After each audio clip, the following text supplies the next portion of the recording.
සිද්ධ වුණේ 6 වෙනිදා ඡන්දේ දවසේ. ඡන්දේ දවසේ දරුවා කැසුවල් ගියේ. මගේ මහත්තයා දැන් සති ගාණක් අසනීපෙන් මම තමයි එයාව එක්කන් යන්නේ. ඒකත් මේ ඒ හින්දා මම එයාට කියලා තියෙනවා 10 පහු වෙනකන් ඉන්න එපා කියලා. 10ට මම එයාව එක්කන් යනවා. ඊට පස්සේ දැන් කොහොම හරි ඡන්දේ දවසේ එයා බයික් එක අරගෙන ගියා. මම බයික් එකේවත් ළමයව යවන්නේ නැහැ. තනියම යවන්නේ නැහැ. ඉතින් කොහොම හරි බයික් එකේ ළමයා ගියා. ඡන්දේ දාන්න උදේ බැරුණේ හින්දා 10ට වරුවෙන් එන්නම් කියලා. වරුවෙන් ඊට පස්සේ ආව ඡන්දේ දාලා ආපහු යන්න ඕනේ කිව්වා. මං කොයි යන්න එපා දැන් ඔයාට වරුවක් තියෙනවනේ කියලා. ඊට පස්සේ මේ අස්වීමක් දීලා තිබුණේ. ඒතර වැඩ කරන්න බැරි හින්දා ළමයා ඇත්තටම කියනවානේ මානසික ආතතියකින් හිටියේ. ඊට පස්සේ කොහොම හරි මේ ළමයාට මේ එදා එන්න කියලා ආපහු ළමයා වැඩට ගියා. ඊට පස්සේ දැන් 10ට බැලුවා ළමයා ඔෆ් වෙලා ආවේ නැහැ. 10 අමාට මං කෝල් ගත්තා.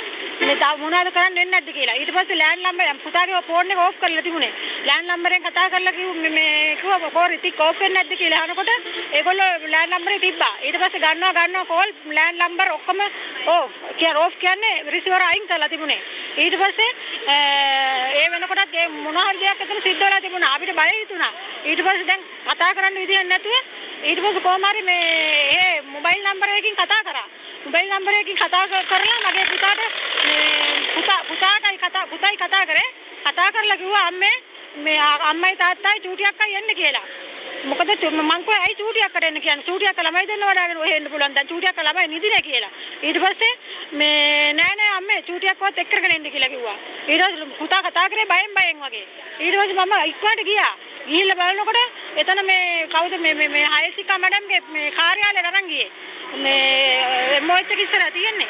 ඔතන තමයි අපි අරන් ගිහලා මගේ මහත්තයා කිව්වා මේ කවුද අපිට එන්න කිව්වේ මොකටද එන්න කිව්වේ කොහමයි පුතා කියලා ඇහුවා. ඊට පස්සේ එයා හරි ප්‍රෙෂර් එක එයා හරි අමාරුයි මොකද එයා අසනීපෙන් හිටියේ. ඒ හින්දා එයා එහෙම කතා කරාට පස්සේ එයාට මේ බය හිතුණා ළමයාට මොකක් හරි එකක් තමයි කියලා. ඊට පස්සේ නේ හයසිකා කෑගාව මොකද මෙතන සද්ද දාන්නේ. ඉඳගන්න කියලා. ඊට සද්ද මේ ඒ විතරක් නෙමෙයි. එයා ඊට පස්සේ මේ මගේ පුතා මම සද්දෙන් නෙමෙයි කතා කරන්නේ. මම මගේ පුතාකෝ කියන්නේ. හරි ඉඳගන්නකෝ කිව්වා. සරවුණා මගේ මහත්තයාට. ඊට පස්සේ මමත් කිව්වා කියන්නකෝ පුතා කියලා. ඇහුවේ නෑ. අපි ඊට පස්සේ අපි කතා කරන ඔක්කොම වීඩියෝ කරගත්තා. ඊට පස්සේ පුතා ඉන්නවා ඉඳගන්නකෝ කියලා කිව්වා. ඊට පස්සේ දැන් ඔන්න විස්තරේ කියන්න පටන් ගත්තා. මගේ දුව දාලා තිනවා අර පෞගිය කාලේ මේ හයසිකා මැඩම් ගියේ මේ වහේකට කමෙන්ට් එකක්.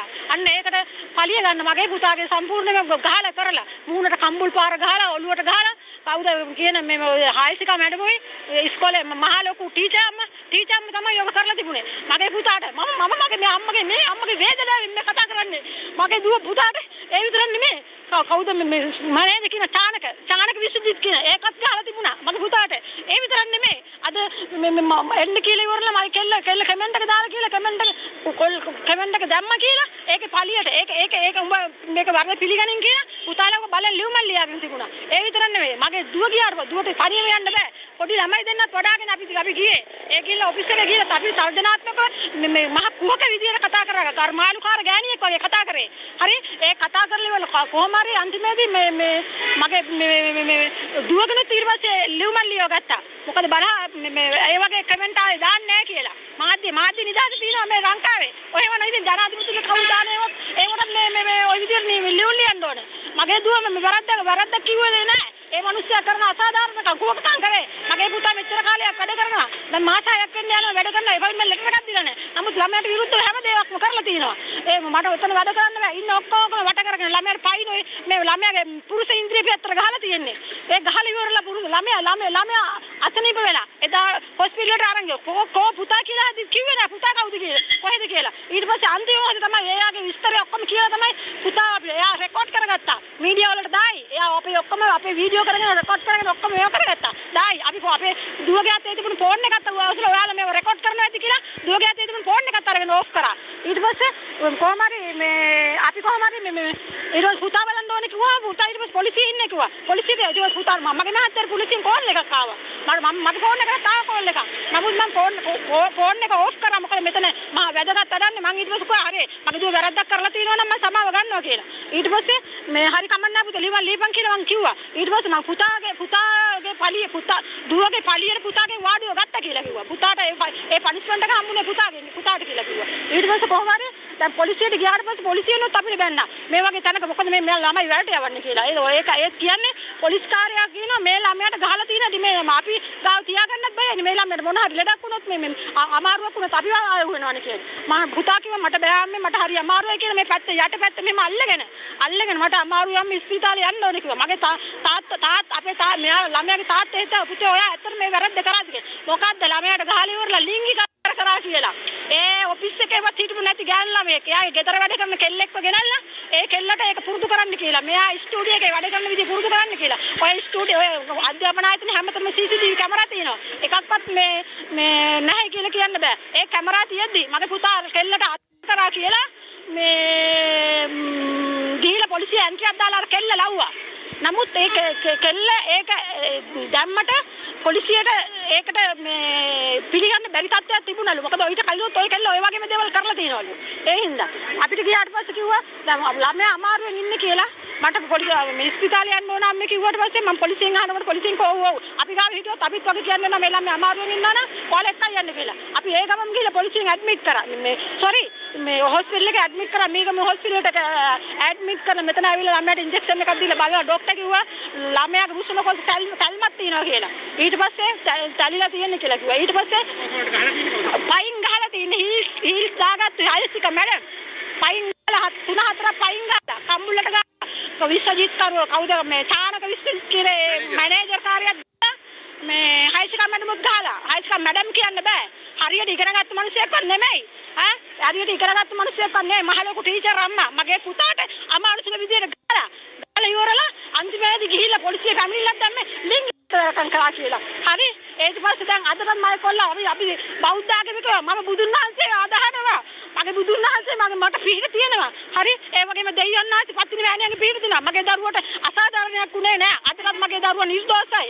මම ඔක්කොටම කියනවා මෙච්චර කාලෙකට තාත්තගෙන්වත් ගුටියක් ආපු නැති මිනිස්සු ඔක්කොම එවච්චර ගෑණියෙකුයි මිනිහෙකුගේ ගුටි කෑව පයින් ගෑවා. ළමයාගේ තාවතා තැල්ම දැන් ටිකට් කපාගෙන ඊයේ හවස ගෙදර එක්කන් ගියා. ගෙදර එක්කන් ගියාම ළමයාට ආතතියට උනේ. ළමයාට ඔළුව කරිදෙනවා කියන උනේ. උදේ එනකොට බඩ කර වෙනවා කියලා කෑ ගහනවා. උදේ ආපහු ඉස්පිරිතාලේ ගිහලා ඇවිල්ලා ඇඩ්මිට් කරා. අද පොලිසියට එන්න කියලා තිබුණා. අද අපිට පොලිසියට 8ට එන්න කියලා තිබුණා. පොලිසියට අපි ගියා 8ට. යනකොට පුතාව හොස්පිටල් ළඟ ගිහිල්ලා. ඊට පස්සේ පුතාව හොස්පිටල් ගිහින් අපි දෙන්න අම්මයි මහත්තයයි ගියා.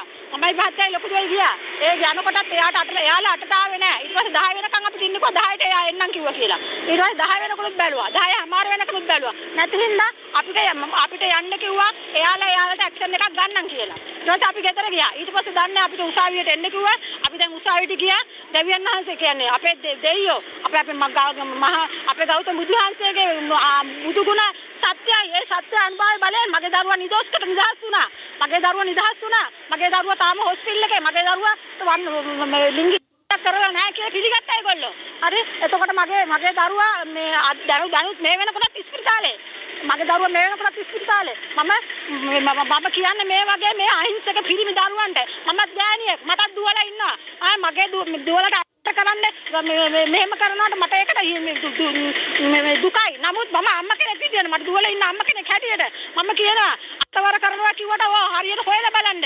මගේ පුතා හරි අහිංසක පිරිමි ළමයෙක්. ළමයා අවුරුදු 21 පිරිමි ළමයෙක්. ඒ ළමයට මෙච්චර කාලයකට වරදක් වෙලා නැහැ. කාගෙන්වත් ගුටියක් කාලා මේ විදිහට හිංසනයක් වෙලා කිසිම දෙයක් වෙලා නැහැ. ළමයා අදටත් මේ දැනටත් ඉස්පිරිතාලේ ඉන්නේ. මගේ ළමයා මගේ දෙයියෝ ආරක්ෂා කරනවා. බුදුන් ආරක්ෂා කරනවා. හරි මට කියන්න තියෙන එච්චරයි. මේ වගේ තර්ජන තියෙනවා අපිට. මම තර්ජන තියෙන හින්දා මගේ මහත්තයයි බුදුයි කියලා මේ මොකද්ද මගේ දුව අර කමෙන්ට් එකක් දැම්මයි කියලා එයාට තර්ජනය කළා. මගේ දරුවන්ට පවා සාප කරා. හරි සාප කරා තර්ජන උඹලට ඉන්න දෙන්නේ නැහැ කිව්වා. කිඹල පිටිය උඹලා ගේ තියෙන තැනත් මම දන්නවා ඉන්න දෙන්නේ නැහැ කියලා කිව්වා. තර්ජනය කරලා දෙනවා. ඒ විතරක් නෙමෙයි මේ බලහත්කාරය ලියුලියා ගත්තා. ඒවත් තියෙනවා ඒ විදිහටම. කියන්න තව දෙයක් නැහැ. මේ වගේ අසාධාරණකම් වෙනවා. ඒකයි මම මේ කිව්වේ. මමත් අම්මා කෙනෙක් දරු 3 දෙනෙක්ගේ අම්මා කෙනෙක්. මම මේ වේදනාව ඡන්දේ දවසේ ඉඳලා අපි ආසාවෙන් ඡන්ද දාලා ඉවල ඡන්දේ අහන්නවත් අපිට අවස්ථාවක් හම්බුන්නේ නැහැ. අපි ජනාධිපතිතුමාට කියනවා මේ වගේ සාධාරණත්වයට මේ කරන්න කියලා. අපි ජනාධිපතිතුමාට වැඳලා කියනවා මේව සාධාරණයක් කරන්න කියලා. මේ හැමදේටම බොරුකාරයෝ හැමතැනම බොරුකාරයෝ. වෙයි අන්තිමේදී උසාවියෙන් ඒගොල්ලෝ කිව්ව මොකද්ද? පොලිසිය නොමගැරියා කිව්ව මේක නෑ. පොලිසිය නියම විදියට කටයුතු කරා. කටානි පොලිසිය කියනවා කියන්නම ඕන. කටානි පොලිසියෙන් කිව්වා මට අපිට ළමයාට ගහලා තියෙනවා ඔයාලා ගිහිල්ලා ඉස්පිතාලේ ඉස්සලා අරන් යන්න ඊට පස්සේ වෙන දේ බලා ගන්නම් අපි ඊට පස්සේ ළමයාව අපිට පෙන්නන්න කියලා. එතනයි. ඊට පස්සේ එයාලා ඊට පස්සේ කරන්න ඕන කටයුතු රාජකාරිය එයාලගේ රාජකාරිය කරා. එයාලගේ රාජකාරිය නිවැරදි. එයාලා වැරදි නැහැ.